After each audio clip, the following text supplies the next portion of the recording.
In the tapestry of life, where every thread holds a story, America in black and white emerges as a haven for the voices echoing through the heart of our communities.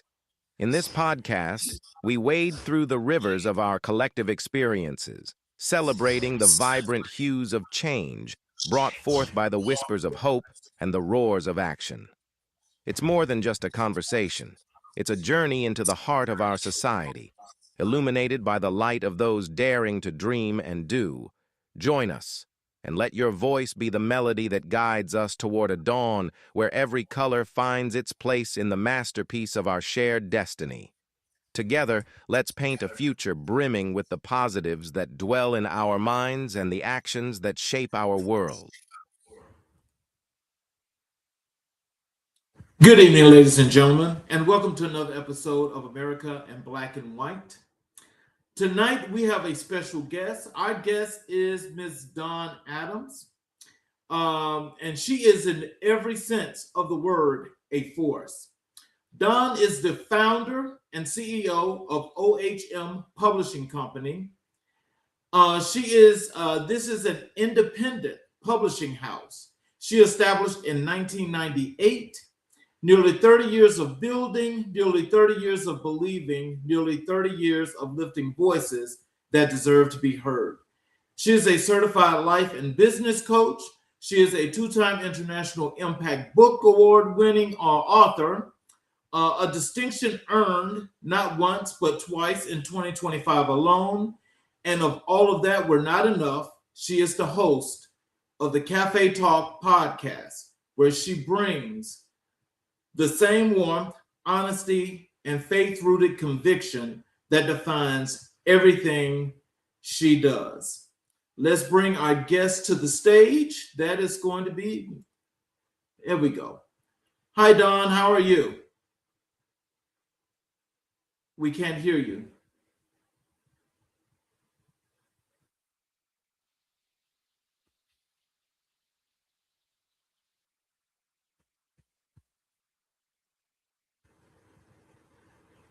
Mm-mm.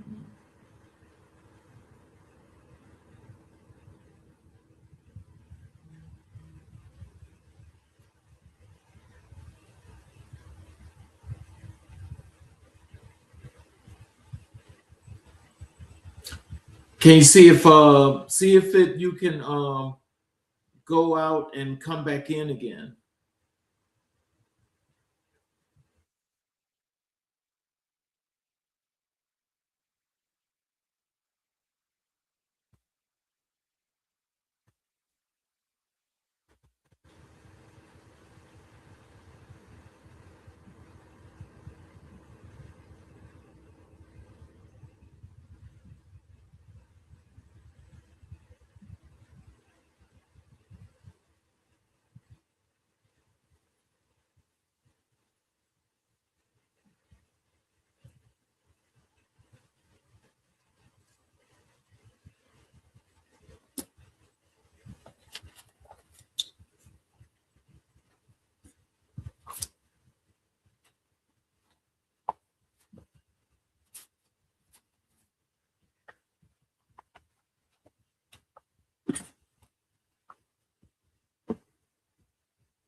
I'd like to say thank you to each and every individual that's on with us.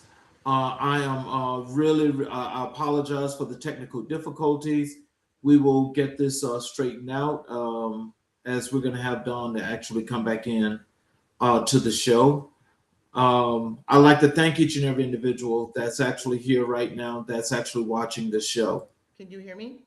Yep, I can hear you now. Okay. I tell you, this technology, we can't live with. I don't know. I'm going to try and live without it soon. It's a lot. I apologize. You check everything, you just can't get it right sometimes. Well, I'd like to welcome you to the show. Is there anything you'd like to say to the audience before we actually get into the show? Just say hi. How's everybody doing out there? Is everybody doing okay? Are you safe? Do you have food to eat? You know, we have to really care about each other these days. And I do my part. You know, I learned from a friend one time. He just used to say, "So how are you today?" He says, I think that we should at least ask and then pause and let the people answer, right? So I trust everyone's doing well today. Yes, and actually, you've already got some support here in the chat. Here's a young lady here. I'll just put this on the screen for you before we get going. Says she's very excited to hear from you. That's on the screen. Can you see it? I can see her. Hi. And this one says that he or she, Striker Pulse, they just arrived. Oh, nice. Hi. And okay, I guess this is when about the technical difficulties. I can tell you that one's my daughter. Okay. And so, so let's get into the show. So, okay. Don, I know when we talked, what we do, what I want to do first, which is what I do with all my shows, is I like to give people the opportunity to learn a little bit about you as we get into the great work that you do. So let's start with, I think you told me you was raised in Massachusetts. Is that correct? Yes, I was actually born in Pittsburgh, Pennsylvania, but when they whisked you away at 16 months, I'm not sure that counts. So can you tell us, what was it like growing up in Massachusetts, and how did your early environment shape who you are today? I loved it. I loved it. I loved it. I loved it. I loved it. School was amazing. I'm still in touch with friends from kindergarten, right? That's a long time ago. Obviously the best cuisine you could ever have. It's a very cultured city, you know, the museums and of course the Boston Symphony Orchestra, but we always had a lot of actors and, performers, like all the time. It was just that type of city because of the Berklee Music School. So, we were there for the first song from, Luther Vandross and on the downtown, my favorite spot was called Concert on the Commons. And in the summer, they would build up 20-foot high fence, and you had to pay to get in. But if you brought your wine and your basket and your friend and sat on the grass, you could hear Diana Ross, you could hear, anybody that they brought to the city. Just very beautiful, romantic place, surrounded by some of the best education, MIT, Harvard. You couldn't lose. I had a wonderful experience growing up in Boston.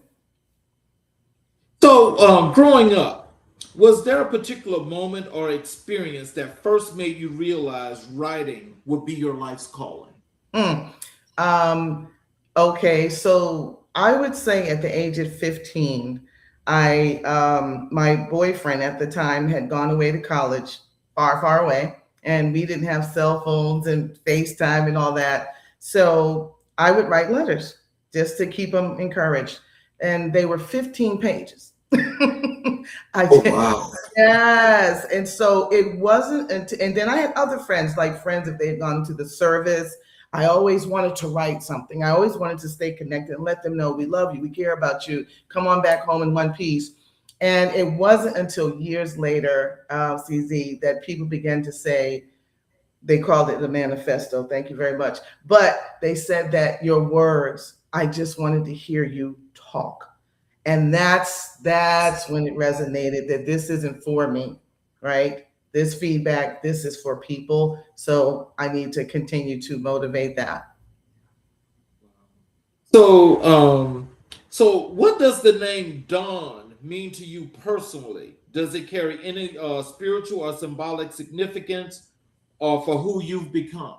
Okay, so that's so funny. You're funny. So dawn, obviously we know, means the beginning of a new day. Well, I put a new twist on it. To me, dawn means it's always something.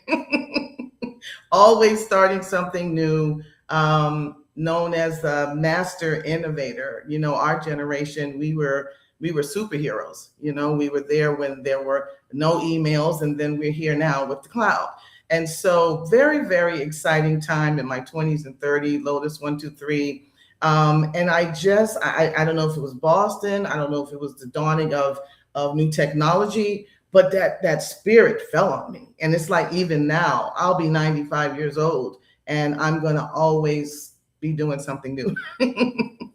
So that's what my name means to me, new beginnings. Oh, you wear many hats. You're an author, you're a publisher, you're a coach, you're a podcast host.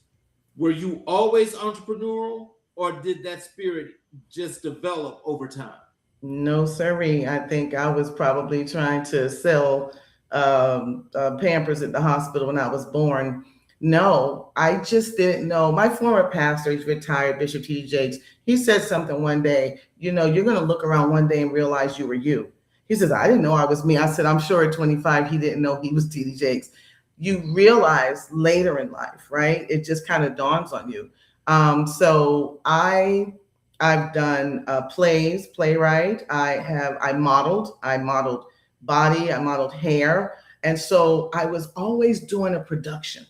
I couldn't just go sit down, you know what I mean? And just go enjoy the one little thing. It had to become, no, we're going to have a fashion show and we're going to use Michael's Thriller and the men are going to wear tuxedos and we're going to couldn't use a fog machine, had to go to the dark and get dry ice for the thing. And it just kind of was inside me, right? And so I think it's always, and then I sewed, I was a seamstress and I cooked. So anything that I've ever done, I had a flower shop at one time.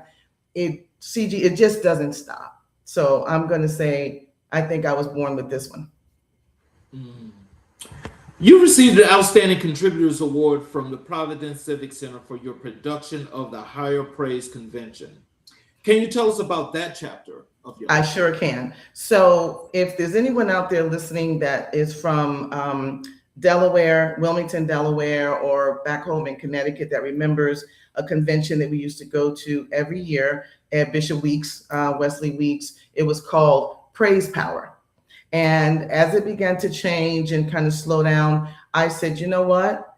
We don't have to stop here. He taught us for years what to do. We know how to do this. Get some good speakers, get a good venue, and just make it professional. And so that's what I did. Our church at that time, my husband at that time, we were pastoring a church.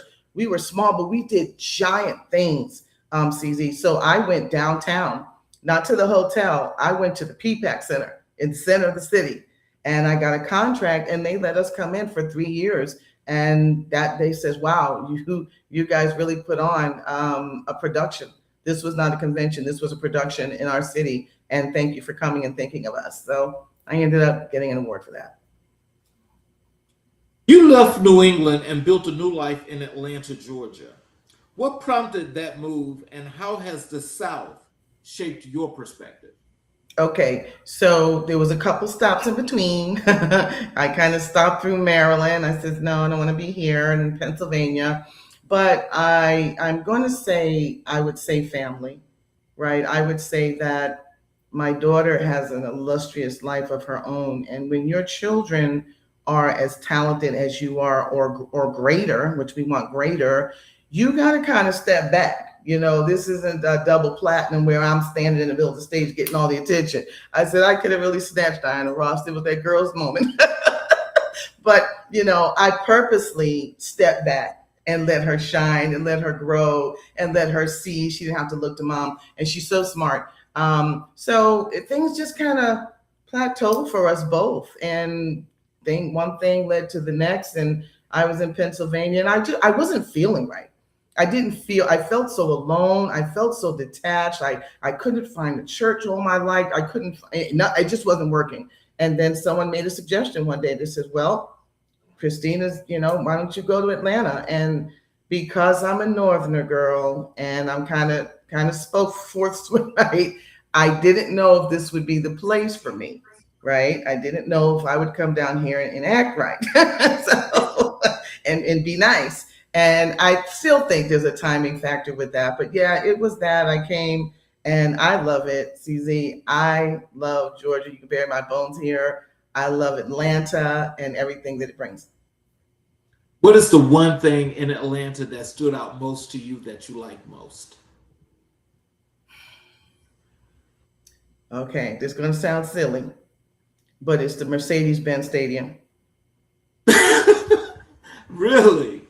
I came down here, much like the illustrious Tabitha Brown, and I came down here and I drove rideshare for Uber and Lyft because I wanted to learn the algorithm. I started my own transportation company, Sugar Enterprises LLC, and I picked up my own clients. I was driving down the street one day, there was something here, and I took them. And when I tell you that is a monstrosity of a building, I came around the corner, very unassuming, and bam, it's just like I said, oh my God, it scared me a little bit. It's structure. I'm gonna say that the buildings, and I love how they're so creative with their venues. I've eaten at restaurants that I swear are lodged in a tree. So, when people say Atlanta's not a real place, it's a real place, but it's real creative. Yeah. So you graduated cum laude with your MBA from Walden University. How did education serve as a foundation for your entrepreneurial journey? Well, okay, so earlier you and we talked about the other two, and some people get tired of hearing all the things I do. The associates in social work, I knew that wasn't for me, but I knew, something has changed, CZ, in my generation, right? And they used to hire people, and you worked for a bean counter and you were just a bean. That was it. They didn't care about your family issues, your dog died, you got beat up all night. They don't care anything about that. There was one room with the word payroll on it, and you were a number, and that was it. Well, as I got older and I began to listen to some of the anguish, the mental anguish that was going on, I wasn't used to hearing this on the job. I said, well, we've got to do something different. When you hire someone, you hire the whole person. You hire what they went through last night. You hire what they're going to go through tomorrow. You hire their kids, their husband. And it just touched my heart. And the Lord dealt with me and said, get your master's degree later, but I want you to learn human development. I want you to know different people and cultures so that you can work in all types of rooms. Then after I got that, I said, well, I like to be in business. I've done it on my own. I didn't get a bachelor's in business, but I said, I kind of figured it out on my own. So now it's time to master it. And if I were to tell young people anything, do not go from a bachelor's degree right into a master's degree program. It's to master. You don't even know if you're going to like it. Just get your job, get in there, your accounting job, whatever you're going to do, get in there, love it. Then when you love it, you will develop a personal integrity for your clients, for your customers, for the world, to be an expert at what you do. So I consider myself to be an expert at everything that I do because that's the time and effort that I put in. So. What has been the single most defining moment in your personal life that influenced everything else you've done professionally? Okay, it's all going to pull together. I would have to say, when I worked as a young girl at 18, I started working in Boston, Massachusetts. And it's just nothing like it. A young African-American girl that had the best of all worlds, working with millionaires and billionaires that just loved me and encouraged me. And I'll never forget. So, not having a father at home and that old story that I don't get into, but it's the truth. Anyhow, young people need someone. A girl needs her father. She needs a father. And I just can remember David Enton and his boss. And on every job I ever had, they always saw something in me and pulled me to the side and said, you need to go to school. You need to do this. You need to do that. So it's just that Bostonian way. Like, we just like to stay on point and on top, professional wise. But also, I think that parenting is a profession. And when I had my daughter, it all stopped. It can't. All of the foolishness came to a screeching halt because she kept looking at me. See, I'm like, where does she keep? She kept, from the womb, they walked her across the room, and I'm like, what is she looking at? The eyes I came out with her eyes open. I said, oh no, this one right here. Let me get my life right. Stop the foolishness. Because she's learning already to watch her mom. And not too long after that, I gave my life to Christ. So thank God for the timing. I said she didn't have to know the foolishness, but I would say that she would say everything that she is, everything that she has learned, and everything that she knows. She says, I only remember you in a suit and a briefcase, Mom. Everything that I am in business is because of you. So I tied those two things together because I think that they're both equally important, and they do cross reference. If you could go back and speak to your younger self in Boston, what would you tell her? Tell him yes. Okay. Okay. So I'm assuming that this is for the boyfriend that went far away. Tell him yes. Mm-hmm. And this is actually the first time that I've ever come out and said that. And it's for so many reasons. When God has a purpose in your life and you misalign with it, you misalign with it. And sometimes it was a blessing. You get afraid, you don't know what to do. And we're good friends now. We don't see each other. But I always remember asking myself why I didn't say yes.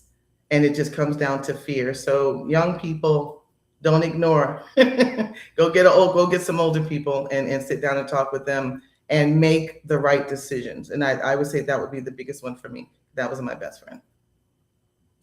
Let's talk a little bit about OHM Publishing and your entrepreneurship.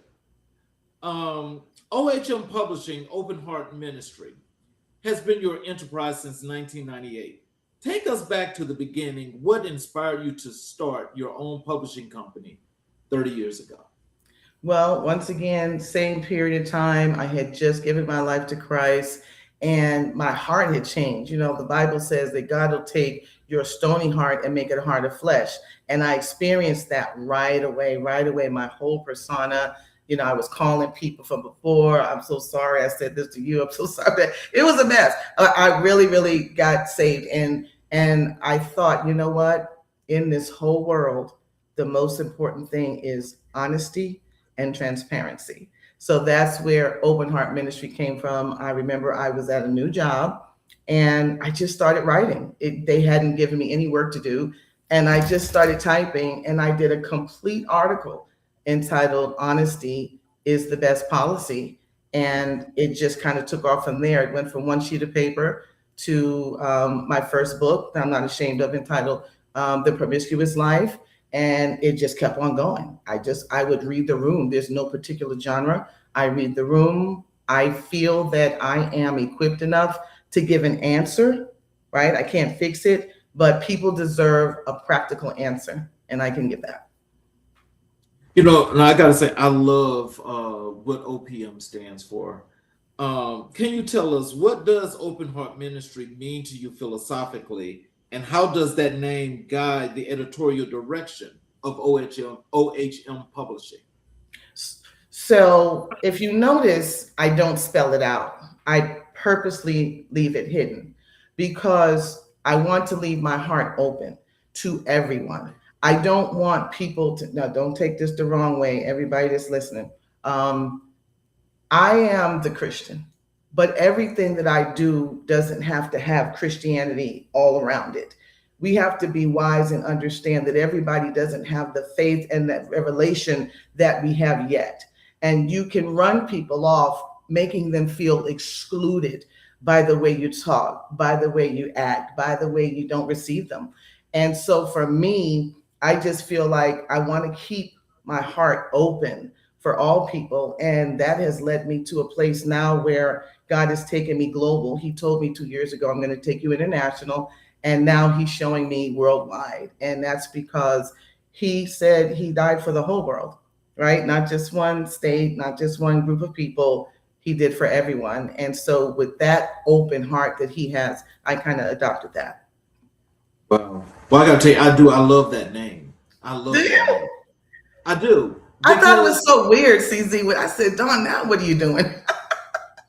But, you know, because, you know, as I think about it, you know, and especially with you having those initials, OHM is what made people come to find out, well, what is that?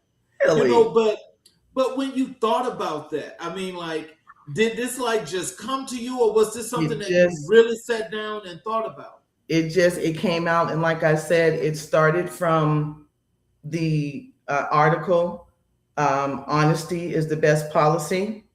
And in the same breath, I said, okay, so honesty, that comes from a pure heart.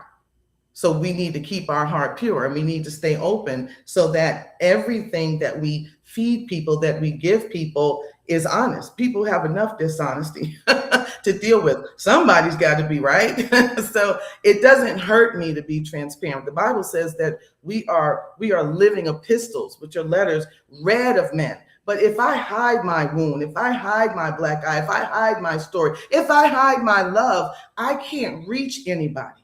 I can't tell 21-year-old whoever, sweetheart, that, I think you need to just say yes, okay, and take it. You took a chance on that other thing. And so you see how it goes. And transparency is it for me. I want people to be free. I want people to be happy, because you know what? I am. And it didn't come overnight, but I got there. And when I got to great peace and happiness, I said, there's nothing else but to just build upon this. And so you go from being a dependent to independent to intradependent. And this is where I am now, telling other people, listen, I'm 62 years old. I can say what I need to now.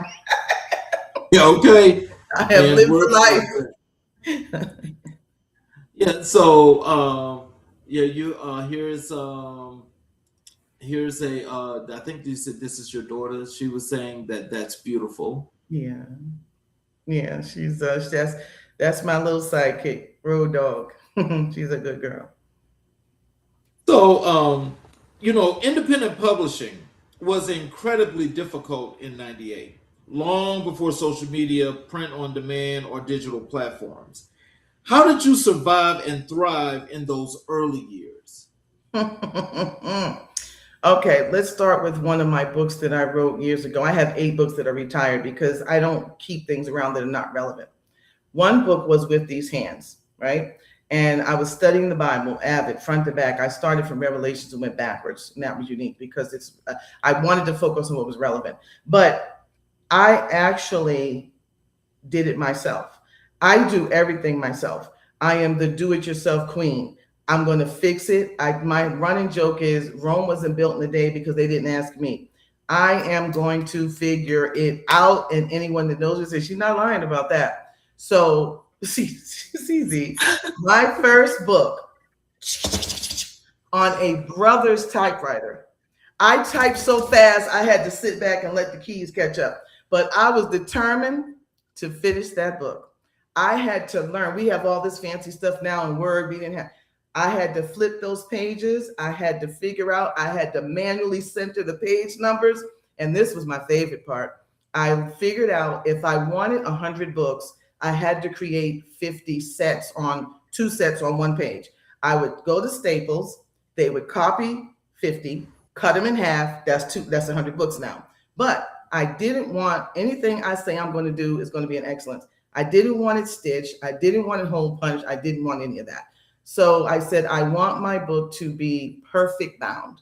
I found a company called 48 Hours Print, and they said, if you ship us your book cover and your content, we will perfect bind it for you and send it back. Well, that wasn't good enough. I didn't want my cover to be dry cardstock. I researched Epson. At that time, they had a piece of paper that was cardstock on one side and glossy on the other. I said, bingo, that's the one. I still to this day do all my own books. I do my book covers. I do everything myself. I don't pay a dime to create this book. I just pay to order the author copy. And once I did that, they would copy 100 covers because we got 100 books now. Boom, boom, boom in a box off. They came back to me perfect bound, and I sold out every time. And just in this moment to give a special shout out to Beulah Heights First Pentecostal Church. My pastor at the time was Theodore L. Brooks Sr. He was the one that told me I was an artist.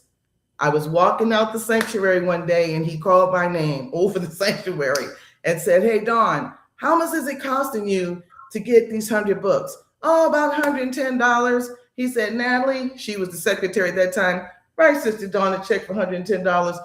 He told the congregation at that time that this sister here is an artist by rights and support her. And no matter where I went with my books from that day forward, if I set the table up and I wrote the book, they knew they were going to get OHM. They knew they were going to get transparency, and they knew that they were going to get a rational answer for the issue for the day. And I would sell out. So it was a lot of manual work, Cece. It was a lot, but it was always worth it. So with with your first time authors at OHM, what does it mean to you to open doors for emerging voices? Oh my God. It makes me feel like grandma. These are babies. These are our babies. So this is my baby. This baby is going to create other babies, which makes me the grandmother. I recently went to a book signing and I met a woman, I'm not mentioning any names, but she was an older lady that had a wonderful book in her. And the Lord touched my heart and said, help her. And right now she has her book, first time in her life, on Barnes and Noble. And it felt just like being a grandmother to pass the baby. So when your children have their baby, they give it to you because you're proud, but you've got to give it back to them, right? So to be able to tell people this, everyone has a story to tell. Everyone has a story that deserves to be told and to be heard. And when you believe that, you'll just start writing. And where I am now, I'm teaching new authors how to also be self-publishers. Stop making excuses. Stop worrying about New York. Stop worrying about New York and just get started. Start your own publishing company. Get out here. I am on Barnes and Noble. They have a system that is absolutely free for authors. All you have to do is just upload and print. They will send you one author copy. And authors, we don't pay the full price. So this only cost me about $13.65. This is a hardcover with colored pictures in it. That's an expensive book. You couldn't go to another publisher and do that. And I'm not going to, because you know why? At the end of the day, I'm going to do it myself. Wow. As a CEO, what are the biggest misconceptions aspiring authors have about their self-publishing industry, about the self-publishing industry? That they can't do it. That they can't, I don't know what else to say, that they can't do it. Can't's not in my vocabulary. I hear it come up first. They don't think they're worth it. They don't think their story's worth it. And so I got to start here. I can't even go here. I have to start here with some of them and get them to understand you are worth it, your story's worth it, and you can do it. And if you sit with me an hour a month, I can show you how. Doesn't take anything away from me. You know, I think that process is what I think a lot of people think are like really is so detailed that they probably won't get the concept, is what I'm thinking. Because I think to be an independent artist, I think is the way to go. And I'm sure that that's probably what you tell your clients. But when they actually come to you and they want to learn the process, how do you really get them mentally focused and ready for that process? I don't. I push them in the pool, CZ. I don't. I don't have time for that. I say, pull out your laptop, open it up, log into your Gmail account, create an email that has your name, .author in it, and let's get moving. That's it. I push them in the pool. I don't give them a chance. I say, just start writing. Just start writing. It doesn't matter. The titles will come later. Just start. I can help you with the titles. But honestly, a lot of them, once I push them in the pool, they swim, because no one's trying to die. And no one's trying to deal with me telling them every day that you can do it and you're going to do it because you need to do it. Because this is not about us. This is about somebody else back there that's coming along. We have to be stronger right? And we have to put our emotions to the side and get the work done because we have a legacy to leave. I'm not going to be here forever. I'm going to be here for a while, they say, but I'm not going to be here forever. But when I leave, my books are going to be in floorboards, in the walls. They're going to be hidden in different places, and so are my customers and my clients. And I think that if you can deal with me for the first week, you're going to have a beautiful book. But I'm not going to. I'm relentless. I don't give up on people because God doesn't give up on me. So, how do you balance your roles as the CEO of a publishing company while simultaneously being the author, the coach, and the podcast host at the same time? I have lost my mind. That's a lot. See these eyes? I am absolutely out of my mind. Doing this has been bananas. And God tickles me because he trusts me with so much because he knows I my tenacity to get things done. The author part, I got that. I can write a book in my sleep. I can knock one out in a couple of months. That's fine. All of the design, that's fine. I got all the tools. Everything is in place. You have to get stuff positioned. I'm a very organized person. The publishing part came in because I just wasn't going to have anyone telling me, oh, you can't say Jesus, or you can't do this, or we want you to do more fiction. Oh, go on. just move along, because I can do this myself. It just seems like you said earlier, did it happen on me? Was it inside? I just think I don't know what I was doing.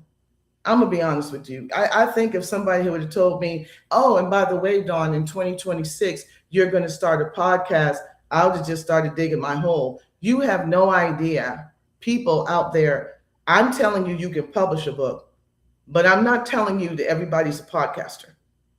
Because once you start this, oh no, between the technology that you need, now you're going to have to pay $100 for Comcast Business because I use a studio called Riverside, and it's like playing a video game. It's live it pulls from both sides, right?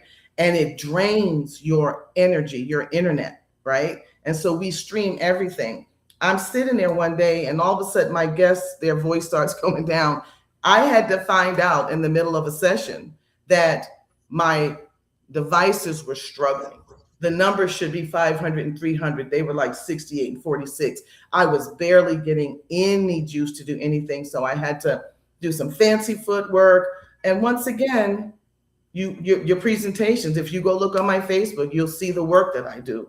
You'll see the thumbnails that I create. I create those in Canva. You have to just keep moving, never stop learning, and never question why you're doing something. Just nix the questions. Just keep walking. And one day, everything is going to fall in place. Everything is going to make sense to you. And once you get all of that stabilized, now you can tell somebody else. God told Peter, when thou art converted. Our problem is we try to run out and be teachers of things that we haven't perfected. And so that's pretty much it. I think it all kind of fell in place. And then when I realized I've reached this place of stability, I felt that I could now uphold someone else. OHM has helped you publish over 10 books. What does your editorial process look like from raw idea to finished manuscript? Okay, once again, I've lost my mind. Now, you're not going to believe this, people, whoever's listening. I have never had an editor. Wow. Since 1998. You know why? Because I was one of the baddest secretaries in Boston. I was one of the baddest things on heels back then. And so and I was very good in English. So I look at a book like a letter. And when you go to college, who's editing your papers? No one edited mine. Hundreds of pages. You had to do APA citation. Oh God. And so you don't lose that. You apply that. That's a talent to go to college and be able to edit your own papers. So guess what? This is an interesting paper. I edit. I do not have now with this book here. I will say I got a little distracted the last 3 or 4 months, and so my daughter stepped in and she'll read it. She loves reading. And she looked at it and she said, Mom, she said, look at this one again. And when I did, I shut everything out. I shut everything down and I looked at it again. And so now this is the finished product. But yeah, my editorial process, you have to read backwards. We were taught back in the day to read a letter backwards to catch errors. You have to know punctuation. That's important. It has to flow. And as I talk to you later tonight, I had a habit of run on. So I'd have to go back and say, "Dawn, you did not have to just say all of that. Just get to the point." So you have to know a lot to do it properly. Yeah, and then we've got, 365 does well. They have a good spelling and grammar system that works for me. You gotta use it all. So, what business tools and resources do you find indispensable as an independent publisher in today's markets? Well, I'm not going to leave out SEO. I'm just going to say you can do you can do all this. You can do it yourself if you want to, but it'll just be you, yourself, and you sitting in the room reading your own book. So as much as I still like to use my natural intelligence, I'm just old school that way. But I appreciate AI for book cover ideas. I'll just go type it in. I don't use theirs, but I'll say, okay, that's interesting. And I jump over in Canva and design my own. So I'm going to say the beautiful world of social media that I didn't want to ever do, but you cannot have a successful business without people. You can forget it. You just can't. And so I don't chase followers. I'm getting them little by little, like every day, one or two. I went offline for 12 years. So what do you think? I probably would have had as many as you, but for personal reasons, God led me to come off of Facebook, and I was off for 12 years. And when I started writing 2 years ago, I have 3 books recently: Art of Online Dating and Joyful Noise, Changing the Lyrics of Your Past. When I wrote those, he says, all right, young lady, it's time to come out incognito. It's time to get back. And I really have to say, it's been cool just keeping in touch. People from kindergarten found me, when I came back on, and they were telling me all these things about myself. I was a little advocate. I said, why? He says, oh yeah, if anything went wrong in school, I was 12. They said you would go say something and they would do something about it. So just that connection with people, going that far back in my past, being able to be in touch, tell people happy birthday, but more importantly, to see the love and support for what I'm trying to do right now with my Finding America Again tour. I would say just the most special thing right now. You've appeared at Barnes & Noble and international conferences, including the Global Women Power Summit in Paris. How has your platform grown, and what does that growth mean to you? My platform has expanded, where, like we said earlier, it's now involving more than me. It's involving people. The International Impact Book Awards, they were my beginnings. They were the ones that gave me that trophy right there, for not just one book, but 2. I submitted 2 because I'm a numbers person. So I thought it would increase my odds of winning, but I ended up getting both. But I would say, come on, that was last July. Wrote the 2 books, got the awards, got the trophy, and a year later, I'm a podcaster. And I'm getting ready. I might as well go ahead and tell it. I talked with them yesterday. You all will see it. I'm getting ready to start acting and filmmaking classes next month with a well-known actor. I can't say his name yet. I could, but I don't want to yet. Just for ruin the surprise. When did this happen?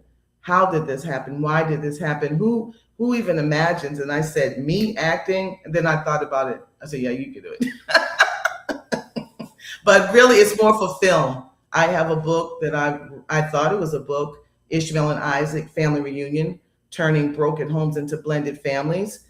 But it's really the script turned out to be a modernization for what I call Christian and Islamic fusion.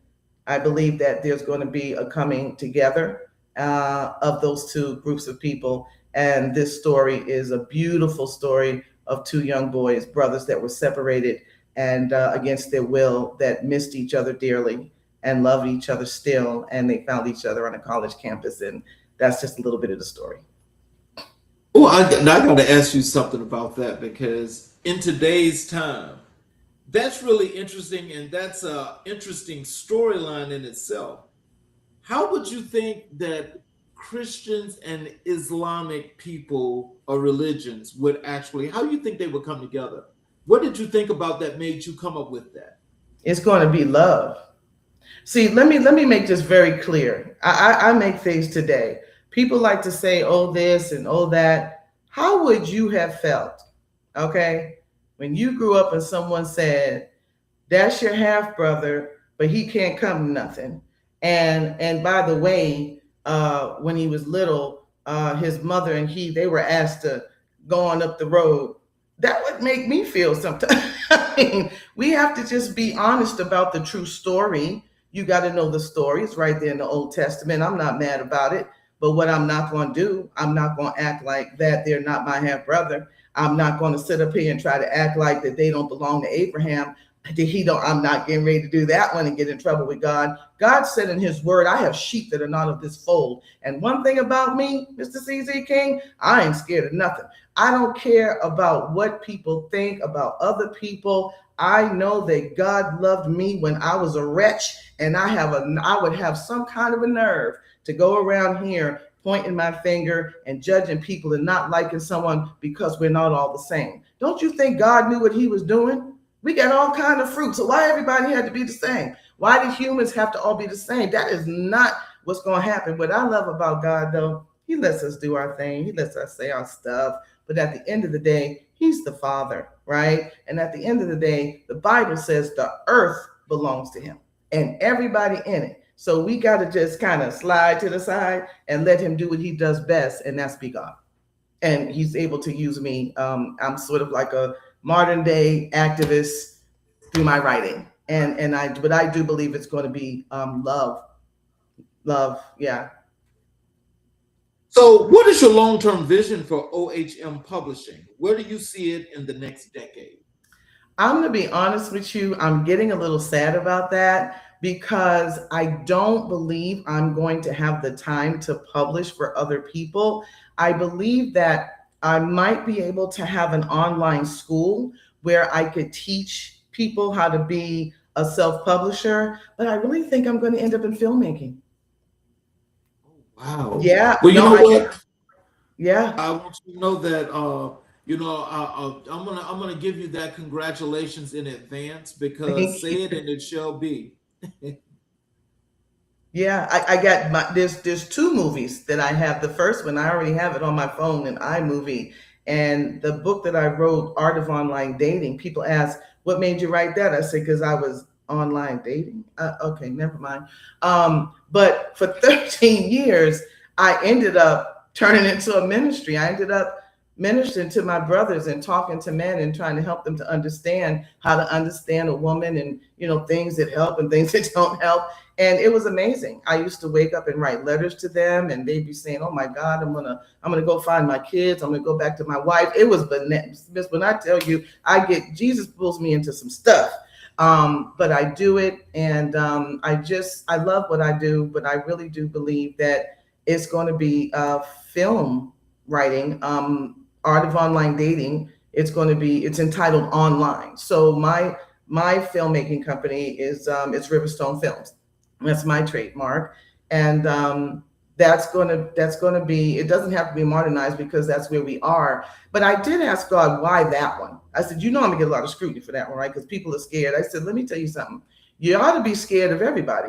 I don't care if you meet them in church. I don't care if you meet them at the gas station. I don't care if you meet them in the grocery store. People are going to let you know as much as they want you to know. It doesn't really matter where you meet someone. It matters if you know that God sent them into your life. And if you know how to do this thing the right way, just be safe. Why are you going out and doing all this stuff in the first day with a stranger anyhow? They tell you in small print what to do and what not to do. I don't teach for people to do it. But I know there are a lot of people, especially when it first started out, that have been happily married for 20, 25 years. So I used it for companionship. It was nice to have someone think of you and say, good morning, beautiful. How are you? How's your day? Praying for you, and go on their way. We have got to stop fostering loneliness.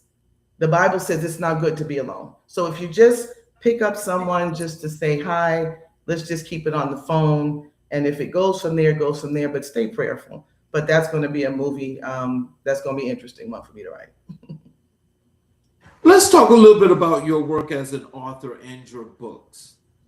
Let's first talk about your award-winning book, Joyful Noise, Changing the Lyrics of Your Past. What inspired you to write it, and why did it resonate so deeply with readers?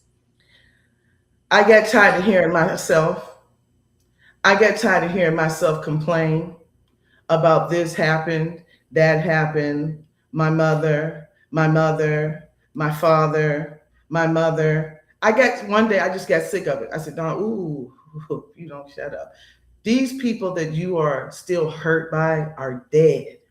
So what are you going to do for the rest of your life? So when you think about a lyric, you think about songs, right? Songs come from words. So we all have lyrics. Someone recently taught me, Jackie Collins, she's an author on here. She said, our voice has a vibration. So I have a vibration that my audience is going to respond to. You have a vibration you were born with that your audience is going to respond to. So, for me, I don't know. I just think that we need to just get ready for anything these days and stay ready. Your second award-winning title, Art of Online Dating, as you was just talking about that. Where do we go from here? What made you decide to tackle the topic of modern romance and relationships? Well, because, okay, first of all, I did ask God. I said, Lord, why me? Why me? Why this? And he said, anything that impacts my world and my people, every culture has their own. And I know they do. He said, it is worldwide. That world belongs to me. It is my responsibility. And my people who are called by my name, if they would be obedient and do what I need them to do, we could still help people worldwide. So it's a comfortable thing for me to talk about. Christians probably don't necessarily, okay, I mean, that's what you're doing. But I was called to be honest, and I was called to tell my story. And so, of course, you're looking for love. Of course, you want to be married. But after 10 years, I said, Lord, I don't think he's coming this way. He said, probably not. You're on here for another purpose. And I have helped men understand their purpose more than anything. You guys really get beat up. You do. I'm just gonna say it. Y'all do stuff, but you're different from us. We're women, right? You're a man. You're not emotional like we are, And sometimes it just takes a woman that has had experience to be able to be kind enough and still bring that cup of tea. And I bring that servitude thing, like a geisha girl. I don't know where that came from, but I've always been that way. From a young girl, 15 years old, I would cook meals for my boyfriend. He would drop that basketball. Man, where you going? Okay, dinner. And so you got to acknowledge that we all have a purpose, and we have to give each other space to be those people. And I am very comfortable loving everyone. I'm comfortable talking to men. I'm comfortable talking to children because I believe that I'm holistic enough to get through to them, right? And to show enough love to impact them. And that's what this award is. It tickled me when it says it was the international impact. And that's exactly what has been happening internationally. If you can see it on my Facebook, I have people from all over the world. So, I gotta say, I think when you write that book like the one you were tackling with the online dating, I gotta say that takes a skilled writer to write in that genre, because when you mentioned Jackie Collins, that's what she does. and I've got a couple of her books. I've read some of her books, and I know that the story, once you get into the story, you can't put the book down. Have you gotten any of those kind of remarks for feedback from your readers as to how that book was for them? Both, yes, both books came out at the same time. So I have one of my friends, she read it and she said, I I said, I never ask what people think because I think that you make people uncomfortable. You don't have to like my book. I'm going to write what I need to write. If you don't like my book and didn't get nothing out of it, thank you. Thank you for your support, for your patronage. You're just not my audience. That's what my pastor would say. He says, if you don't like to think, then I'm not the church for you. But I remember hearing people say, I just couldn't put it down. I said, so that's a good hook. I just couldn't put it down. And there was another person. I actually had flown up to support my daughter at an event in Boston, and they bought it up there. But on their way back home, I was surprised because this was a guy. And he said, oh, no, I have my book on the airplane. But my most favorite story. Oh, no, you got to hear this one. The most favorite story, and I can't name, there was a gentleman that he actually confiscated it from his girlfriend at the time. He was so intrigued with it, he snuck and took my friend's book. And I said, okay, that's not cool. But I didn't believe that men would be interested in that book. But you know why they are? Because I'm real with men. And I give real answers. And yes, sisters, I'm telling on us when I need to, because we can act up sometimes. So when I want to just be very honest and give everybody a break, can we just calm down and just be patient with one another? And the biggest pointer in relationships of any kind, your job, your kids, you have to give things time and you have to communicate. If you don't want to communicate and you want to rush and be married in 60 days, then when you fall off that cliff on the way down, don't be surprised. I am telling you right now, it doesn't work. And if you have a self-sabotaging spirit, it's going to win every single time. There, I said it. Okay. Look, I mean, I think that's about, that's helping in a lot of ways, because I think giving it to you straight, no chaser is the only way to give it. And I just think that's a very great philosophy. But I want to ask you about your new book that was released here in 26, Finding America Again. It's closer. Yeah. It's closer than we think. Yes. Tell us about what America needs to find. What America needs to find its way back to, and what inspired this timely work. Okay, so everything with me is an underlining love. What we have to get back to is our soul. We have to get back to focusing on souls. Our soul, your soul, the neighbor's soul. COVID came and we got rid of souls. Get away from souls, don't talk to souls, don't breathe the souls, don't look at souls. And we were trapped in the house and we have lost our souls. We've lost our social skills.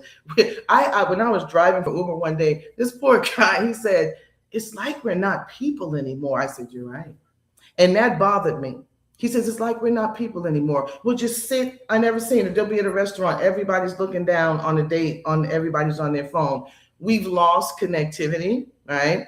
And one of my favorite, all of these chapters are mine, but the first one that gets me every time is called The Way We Were. Man, I go back to fire hydrants, splashes, and being chased by the fire department, turning them off, and block parties, and how the news of the day wasn't a domestic violence. It wasn't a child being molested. I was here for a better day. And I want this generation, the last generation, the next generation to know what it is to go to a park and not have to worry about being shot. Now, that's a lot. That's a bold statement to make. But we can find safe ways for our families to enjoy themselves.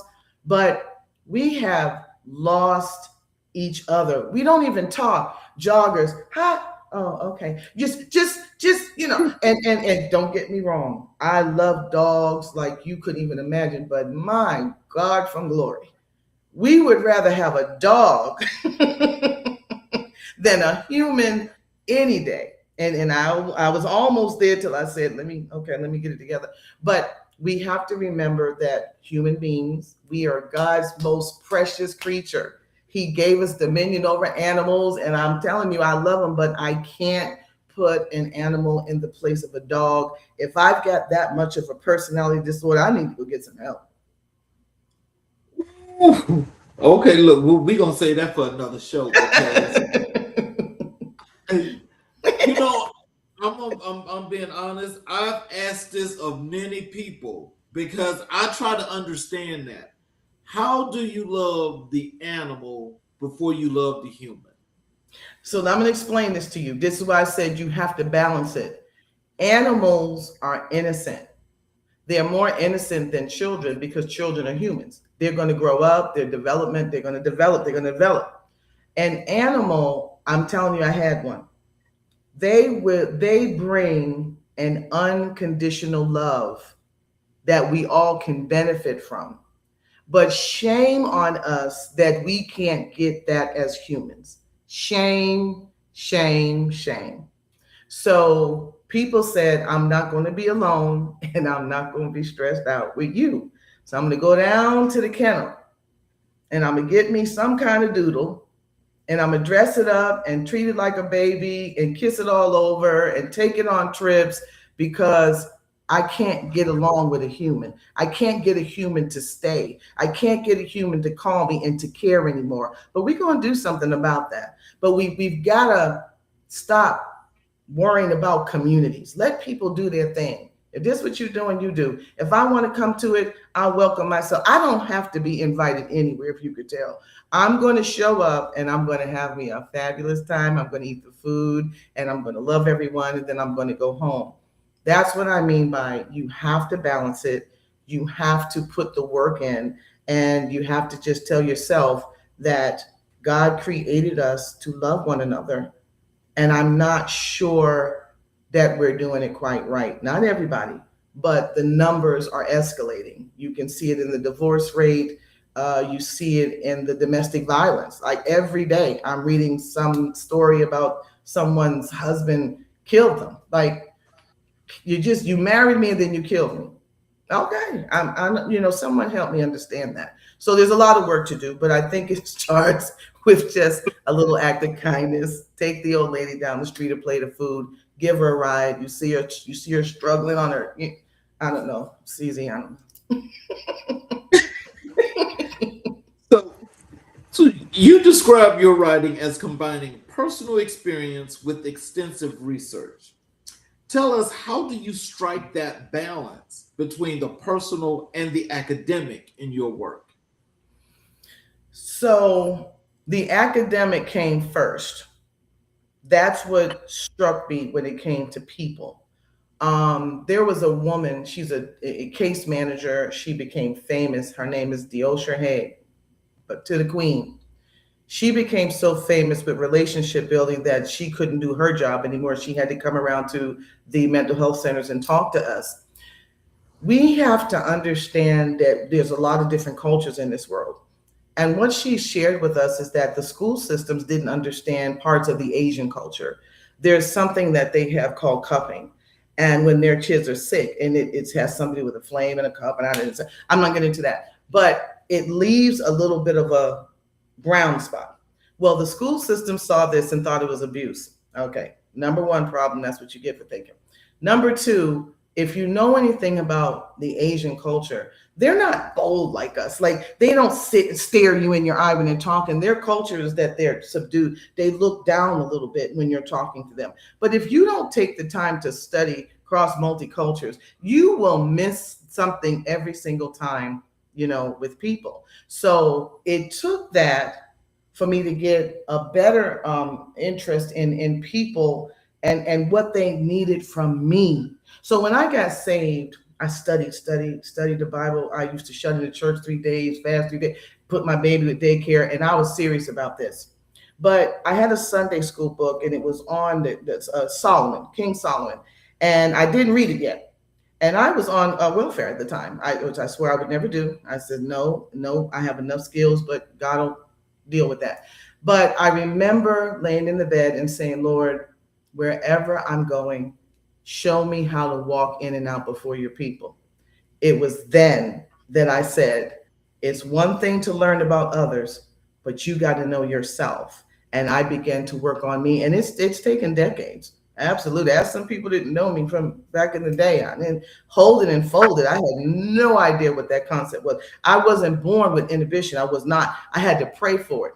And the first day that I actually used it, it shocked me.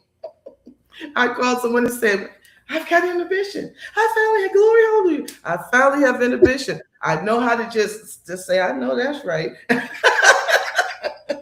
And you got to be honest with yourself, because it gives people freedom. When people don't understand, just know we all have a crazy. We ain't even gonna leave me in that chair. There's something wrong with all of us. But you have to, like my pastor said, you got to know you're crazy. And you have to be patient with other people's crazy. And you have to figure out how to fit, but don't stay there. Yes. Don't make an excuse. Well, this is the way about them. Your mama ain't here right now to rescue you, because if you do that one more time, so we have to self-assess. The Bible says, examine yourself. Stop worrying about everybody else all the time. Get you right. Peter, again, when thou art converted, then you can go and strengthen the brethren. But if you try to do that and you're not ready, it's going to be like the sons of Sceva. They're going to rip you apart. You have to be patient with you. You can't worry about what people think about you, what they say about you. Some people, unfortunately, met you in the middle of your progress. And when I used to hear responses, I would say, that's okay. That's what they think. Keep watching. That's what I said 20 years ago. I said, keep watching, because I'm not going to give up on me. And God's not going to give up on me. And everything is going to be all right. But you got to put the work in. You've written over 10 books, 8 of which have been retired. What does it mean to retire a book, and why is that an important decision for an author? No one wants to hear it anymore. You look around. At that time, I was in a certain area. And when I went in the building, I would see something. I would just read the room and I go, oh, okay. They either never understood, or they don't understand the concept of God's love. We say, I love you. I love you. Yeah. God said, yeah, whatever. You say you love me, but you can't love your brother and sister that you can see. You ain't seen me yet. I'm invisible to you. Who are you trying to fool, right? Who are you trying to fool? You can't fool him, and you definitely can't fool me. So I just wanted to help. I'm just being honest with you. I would go home and write. I wrote books called Forgive, Next, and I just wanted to help. I had the time to study, extensive study and research and fasting and praying. I had the time to do it. And I told myself, well, since I have the time to do it, I'm going to use this season in my life to get some real documentation, make it quick. My books were like 57 pages. People would buy them from church in the morning and be done by night service. That made me feel good because, number one, they were intrigued. It kept them interested. They got the message, and it didn't take them all day. So I'm never doing a novel. Y'all can forget that. Never say never. Dawn Adams is never doing a novel. There's no reason for that. Who has to sit and read something about my life all summer long? So I would have to say I've always been inspired by people, because I want everybody to know that God loves them and that they're helped. I don't care who you are and what your situation is. There is help. There is help for you. And it's up to people like me, writers, speakers, to tell people that perpetually until they believe it. And that's what I think my books did. They were very simple, very to the point, and And they're not as simple today, but they're still to the point. You provide biblically based resolutions to inner conflicts throughout your books. How does faith inform your work, and how do you reach readers across different faith backgrounds? Okay, so back to the everybody belongs to God. We're not all going to be the same. The foundation is love. But I know people sometimes you'll hear in church say hallelujah because that's the highest praise. Hallelujah is not the highest praise. When you say, God, I believe you, is the highest praise, because without faith, it's impossible to please him. So we have to get this word right. We can't just, the Bible is not a Daniel Steele novel, right? It's a living word. And from Emmanuel's veins, it will always be a living word. The blood is always going to be applied to it. And if you don't believe it, you don't have to, but you can't stop me, because without faith, it's impossible. Are y'all listening to me? Is anybody awake? Did anybody chime in? Without faith, y'all, it is impossible to please God. And if you want your life to be blessed, you don't have to be perfect, but just, could you please him on Tuesday at least? Friday, think about him and do something that's pleasing in his sight. Tell him hi. Tell him I love you. Call him daddy. Let him know. Remind him he's your creator and that you need him. That's it. I sing him songs. I can't sing. Ooh, y'all could never want to hear me do it. But in my secret closet, I sing to my father. I sing to my daddy. And he's, because the Bible said I can. He says, sing unto the Lord a new song, for he has done marvelous things. Make a joyful noise unto the Lord, all the earth. All the earth sing praises. That's the last scripture in that book. So when I know God doesn't like murmuring, he doesn't like complaining, he doesn't like hate, he doesn't like variance in families, I said, then that's not pleasing to him. For me to still be talking about something that happened when I was 15 and 18 and 21 and my mother couldn't do this and she didn't do that. Oh, shut up, Dawn. People are tired. I told people, I said, you know that you've told that story so many times. When people see your name on this phone, they go, oh. Not today. I don't want to hear the story again today. And so I said, let me free my people who love me, and let me change my lyrics.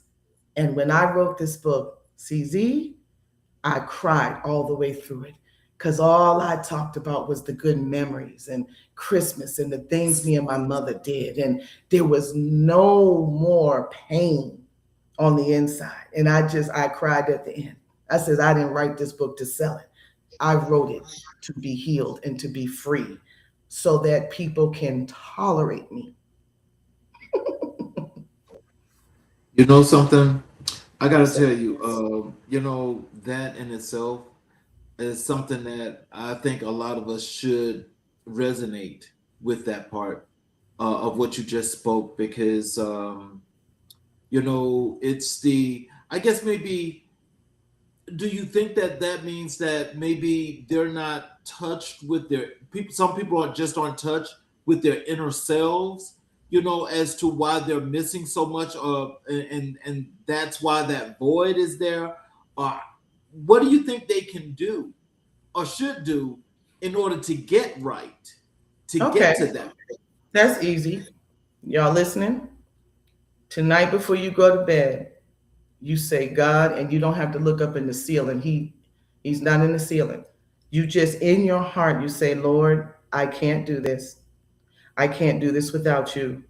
Help my faith to increase. When that happens, you can't read the word of God without faith. Please don't. It's no sense. Absolutely none. You're wasting time. Ask him first to increase your faith, right? Something on the inside of you will make you hungry to feed that faith, that word, right?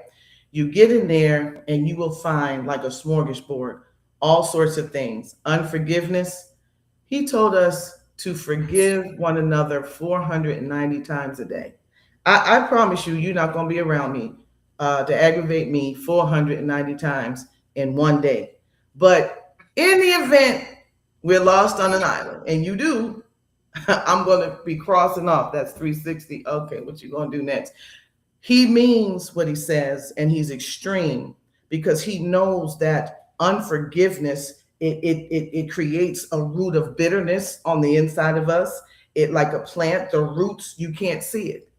You can't see unforgiveness, not until you're plucked, not until you're triggered, and then you're like, oh, they're still mad about that. Please let that go. It's not healthy. And this is where a lot of our health problems are coming from. Just that internal, just let it go, man. Like, what is the problem? Go on with your life. Go do something else. The Bible also says, as much as life within you, live peaceably with all men. I say your out clause is this: as much as life within you. If you don't get along with someone, you don't have to be with that person. You love them from afar. You feed them anyhow, and you go on your way. I'm making it sound simple because this is crucial to me. It is time for us to act like adults because guess what? Our children are watching. Like I told you, mine from the womb, looking at me all day long. Our children are watching. And so we can't seem to nip this thing in the bud because we won't change as adults. You received remarkable testimonies from readers, including a professional mover who was so moved by Joyful Noise that he said, it just touched my heart. What does reader impact like that mean to you? Well, it almost got him in trouble. I said, where were you sneaking on my... I was outside. He was supposed to be putting my stuff together. I said, how do you know I have books? You were on my shelf. And it was so funny. But I said, well, that's one for the books right there. The moving guy was on my shelf looking at my books. But he bought two for two of them. And I was paying him for an extra service. And he said, nah. He said, let's just wash it. Let's barter. I'll take your books. You don't pay me anything. And he actually called back and he said to me that Joyful Noise just really touched his heart. That's impact. It doesn't, he didn't have to relate. People don't have to relate to us for us to impact them. Maya Angelou said one thing. No, she said a lot of things. But one thing that she said is people may not remember what you said. People may not remember what you did, but they will remember how you made them feel. That's impact. Oh, she made me feel comfortable. She makes me feel uncomfortable. Whatever the impact is, and if it's negative, you got to work on that. You know what I mean? But you just really have to increase your faith. I hope you all really heard me when I said that. There's no sense reading the Bible if you're not going to receive it by faith. You need faith. Without it, it's impossible to please God.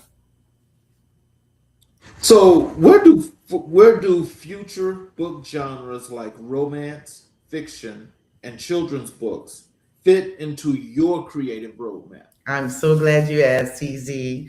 So I'm silly. I'm not probably ever going to do a child's book, but that's what I'm going to do. I'm going to do a comic book. I'm going to be I already got my AI pictures in my categories. I'm in my gallery. I'm going to have a line of online comics books because I came up with Archie and Jughead and Veronica and Betty. So you're going to always get a lot of who I was as a child. But this superhero, you got to see one of them. I can see her now. She's got all this armor on and she's absolutely gorgeous. This hair's flying, but she's got a vacuum cleaner. So she's being a superwoman, but she's cleaning her house. You know, there's toys all around. So those comic books are going to be my way of breaking through the traditional way that case managers have tried to heal families. What we do is we take the child and take them here. We take the woman and put her there. And the man, and the church does this too. I say we all sit in the same room and learn together. So I figured a comic book would be something that they would all read from front to end, right? And hopefully get some impact and get some answers. So yeah, I'm heading towards comic books. So what advice would you give the first-time author who has a story burning inside them but is afraid to put it on paper? Okay. You can't do anything afraid. So the first thing you need to do is ask yourself, why are you afraid?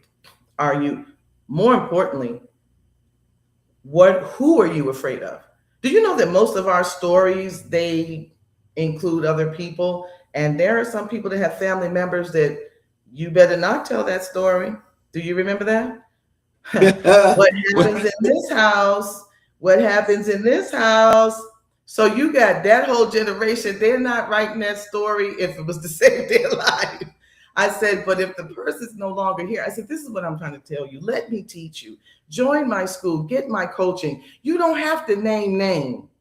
You can tell a story. And if you don't want to tell a nonfiction, make it fiction. Like me, I'm a survivor of infantile abuse and spousal abuse. So I was getting it as an infant. But once I grew up and worked through all of that, I said, I think I might do one book entitled Me, Myself, and Ice Cream. Now, Me, Myself, and Irene was a book and a movie, but I want to do Me, Myself, and Ice Cream because there was such a strong authoritative rule in my house. It was her way or the highway. You couldn't have the kind of ice cream you wanted. You were going to eat Pogo Puffs, this, and it was going to be one of everything we were all going to eat. But with children, because the personalities are all different, sometimes you got to lighten up. Let them come over and pick out the ice cream they want sometimes. It's not going to kill them. It's not going to kill them. So me, when I got grown and was able to go to the store, honey, and buy my own ice cream that I wanted and keep my butter on the table and my ketchup in the cabinet, that's when I knew that change brings about change. But just don't get caught up in your pain. Don't get used to abuse. Let's talk about Cafe Talk podcast. Tell us about the origin story of your podcast, Cafe Talk. What made you decide to launch a podcast, and what does the name represent? Okay, so once again, it wasn't my choice. God asked me to do it, give him a platform to use me. So my podcast, I learned from the different books and the different genres and categories. Podcasts are the same. Everybody, please don't try to copy somebody else's podcast. Your podcast is supposed to represent who you are, right? And so I like good, real, transparent stories that impact. And if you went back and watched every last one of my episodes, they were great, real, true stories that impact people. I get good responses to them. Cafe Talk. Okay, so cafe, let's think about it. A cafe is a quiet place. It's a calming place. It's got nice warm colors, like those colors behind you. That makes me feel like a cafe. But if you notice that most people go to a cafe alone, or maybe to meet one person, but they want that quiet place. They want the smell of that Ethiopian coffee. They want that muffin and not have to share it. They cross their leg. They sit in a comfortable chair in the corner, and they're probably introverts. They don't want to really bother with people, but they don't mind being in a room filled with people. They like to hear that chatter and that sound in the background. So when I called it Cafe Talk, it's because I always have a little jazz playing in the background. And see how you got your cup? I don't want people starchy. Bring your cuppy, bring your tea, bring your muffin. You can take a bite while we're talking. Come on, let's keep it real. Let's have some fun with this. But it's also real talk, right? And I'm unique. I am growing towards live, but I don't know which segments. I don't think they're going to all be live. I think I'm going to pick maybe one Sunday out of the month where I go live. I just want to see it work for me because I'm so used to pre-recordings. And like I say, I used to go back and listen to them and say, oh no. So the podcast for me is not for me. It's for the audience. So the people that come on my podcast, their story has to line up, right? It has to be, there's usually stories that overcome, right? I'm not a grief counselor, so I'm not good. No, I'm not good with someone that's still hurt. It's terrible. But people know me. I just said, I mean, can you get over it? Like, what's going on? But that's because I changed. That once was me. But once you come out of something, you can't really go back. So I know when books and stories align and the information, like I've got mental health counselors that have come on. There's a woman that she wrote a book that talks about working too hard, and she almost lost her life. She almost died. She almost died working so hard, working for money, trying to be so perfect. And these are real things that are going on. There are 45-year-old beautiful Black queens since I've been here, news reporters. Oh, she died of a heart attack. Died of a heart attack. We're dying too young because we're living lifestyles that are out of our reach, and we're killing ourselves over lifestyle and money. And I don't know, keeping up with the Joneses. I haven't met them yet, right? But we really have to start taking, I would say, better care of ourselves and focus on the things that are most important. And I mean, it's just, I could go on, but that's what Cafe Talk is. It's, I hear a story, I read a book. Most recently, I met a gentleman. He's a master in AI. I don't do it, but he does it. He's a master at it, and he does all fiction. And I love his stories. I just fell in love with his stories, and I wanted to bring him on because why? It's relevant. I don't care if I like it or not. I want people to understand certain things about AI. AI doesn't have a soul. AI is going to take your information and add something and sell it to somebody else. I need you to understand. Do you know where your information, that document goes when you hit the button? Do you really know where it goes? That's why I don't do it for my content, because I don't need anybody distorting my story. You can't tell my story, you know? But I brought him on because he just brings such a different twist to it. And he does such a beautiful artwork with it. Yeah. So, what topics and conversations does Cafe Talk center around, and who is your ideal listener? My ideal listener, I'll start with them. There's someone that has gone through all the steps of, okay, hurting, healing, and knowing that there's more to them that meets the eye. They need that nudge. They just need some practical, illustration, practical information. How do I get out of this? How do I get out of that? How do I take care of myself better? Yeah, so that's my ideal listener. And I got to tell you, CZ, I don't know how it has happened, but almost all of my guests have been in alignment. They have brought on a powerful story. Just amazing. Well, that centers around, what your structure is and what you want it to be. And when you find those guests that align like that, that means that the trend continues. And so as it's continuing, that means that the people that are gravitating are the people that all of your content is for. I appreciate you saying that, because you and I talked briefly on this earlier, and I had to explain myself a little bit. I don't mind doing that. When I see someone, or someone may ask, what does it take to get on your show? The first thing I do is I go find them on Amazon and I read those free chapters, right? So I can understand. Then from there, I ask them, when are they available? Because I don't want you on your lunch break. Anything can happen with this technology. It's a cafe. I want you to relax, nobody around. Then I type up, it's a whole email, they have their date, their time, what to expect. Like you said, log in 15 minutes before so we can test everything. But I also do something, I will pull from what I read from their live Facebook and their books online. And that's how I derive all of my questions. And so I go deep. See, you would hate to be on my show.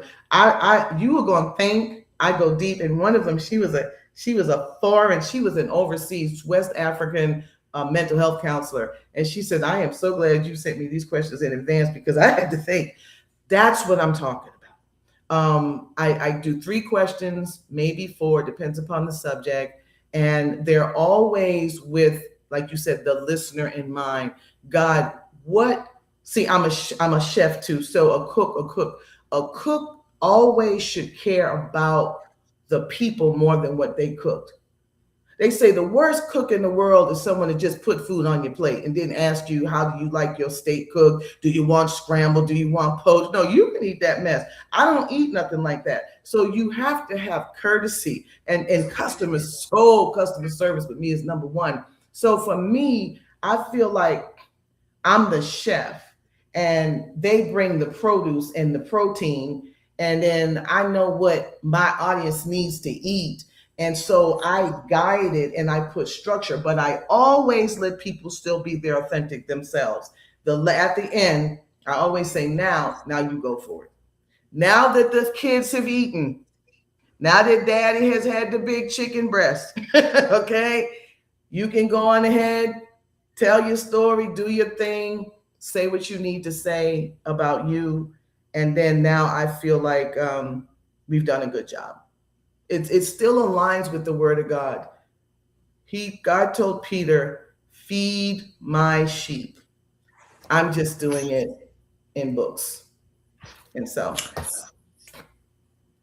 now, podcasting can be vulnerable and an exposed space. How do you maintain authenticity on the mic without oversharing? I edit. Okay. Riverside is amazing. They have you on the screen and they have a live script. And if you go back and see you're talking more than your guest, you're wrong. You're wrong, you're wrong, you're wrong. The host is the host and the guest is the guest. And that's that customer service. But I talked to you about that tonight because sometimes it was nerves. Just nerves. And then somebody called me a Renaissance woman. I said, I need somebody to call me something because I got so much inside of me that I have to make myself focus. Even like right now, I'm making myself focus by looking at you. I used to be looking all over, talk with my hands, looking all over. No. I would go back and I would see that. And so it's a work in progress, but it's in progress. I'm in season 2 and I looked at my last one and I absolutely loved it, CZ. I'm getting there. And that's why I believe once I gain, it's always about that self-assessment. Once I gain that self-control, and people don't understand, this is like being a celebrity, the hair and the makeup, and oh, Jesus. And so you have to be organized. You don't have to film every day. You get yourself put together and schedule 3 people that day and then put your hair up in a ponytail and go look a mess. But it's a lot of pieces to it. It really is. You can do it, but you really got to be, you got to be determined because you don't want to start a good thing and then finish and then not finish it. Well, the final question for you, I'll make sure I'm very careful of your time. I'm sorry we've gone a little bit over. Final question for you. You shared that distractions almost derailed your destiny without giving too much away for listeners who haven't tuned in. What was the nature of those distractions and how did you overcome them? Okay, I hope y'all are ready for this. My distraction, in the short story of it, I know my father loved me. That's a sitcom jingle. Okay. I know my father loved me, but he couldn't. He wasn't allowed to. He wasn't allowed to be with me and love me directly. I felt that in my life, his absence. So I looked for love in all the wrong places. I misunderstood me wanting a dad and just wanting that male voice to tell you something to do or not to do. I mixed that up too much with relationship. So I spent a lot of time looking for love in the wrong places. And I guess that's why God said, enough, enough. this girl is about to get some love. And I remember one thing that he said to me, and I know that's what my problem was. He said to me, if you would chase after me like you chased after men, I'll blow your mind. Mm. Oh, wow. Mm, mm. Yes, he did. And today my mind is indeed blown. And it doesn't mean I don't love and don't want to love again, and I don't want, but what it means is that that's some big shoes to fill.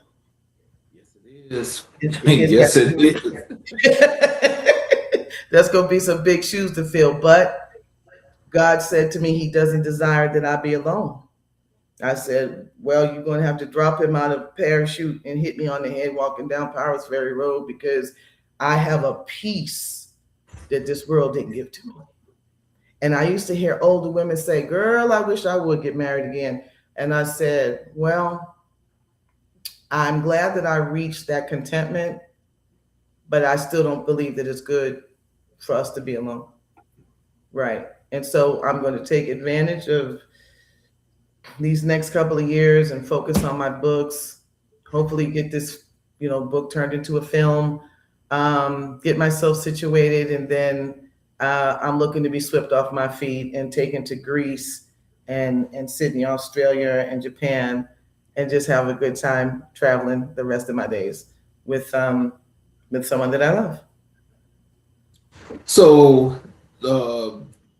with us coming to the end here, what are some words of wisdom and encouragement you'd like to leave for our audience? Tell them how to connect with you via your social media, your website, how to get your books, all of those good things. Okay, so I'm on Facebook under Dawn Adams. I do have a couple different ones because I didn't know what I was doing in the beginning, so I got too many accounts out there. But you'll know the one that has the most amount of followers. It's not a whole lot right now, and it's going to be the one that looks like me now. You'll see my face. My books are www.booksbydawn. I try to keep it simple. My name is Dawn, like the dishwasher liquid. Booksbydawn.com. You can, on my Facebook page, you'll just be able, that's the quickest way to just DM me and let me know. I am currently taking clients for life and business coaching, but I feel like I'm leaning more towards business because I want people to have generational wealth. And so what we're doing at our age is not for us to live, it's for our grandchildren not to have to suffer. Right? So Yep. You can find me. I even have my phone number on my Facebook page. You can call me. I have open door policy. I just like to make myself available and to help anyone that's looking for some real help. Words of wisdom and encouragement for our audience. Get to know you before you want someone else to get to know you. If you don't like you in a room, why should someone else?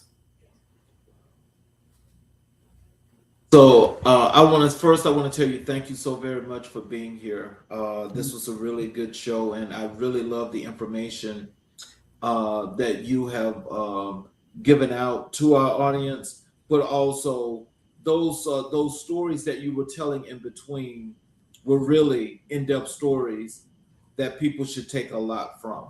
Yes. And I definitely appreciate that, because as we work on community building, these are just things that I want people to make sure that they're understanding, they're learning. And if they've got any questions whatsoever, I would actually say to them, please reach out to Dawn. And she says she has an open door policy. Send her a message there on Facebook. Try to get that chat in and try to learn and do those things that she's mentioning. If you're an author and she is telling you that she can teach you how to be a self-published author, I think you should go for that. Yeah. But I definitely hope that you guys learn from that. And as we are going forward to this day, these are messages that this is just not for today. This is for you guys to take going forward, because this is going to be with you forever. If you're one of the younger generational young men and women, you've got a long ways to go. I mean, I'm already past the mid stage. So for us to shoot this wisdom to you is for you to get, for you to keep, and for you to use. That's the whole premise. But you know something, CZ, the joke's gonna be on you if you live to be 110, because I'm seeing an awful lot of it. So I'm living like I'm living like how they used to turn the meter in the car back. I feel like God has turned, I feel like I'm going backwards, spiritually and mentally and even physically. But just one more thing that I wanted to say to people. There's a lot of lonely people out there. Just know that God fills all space and time.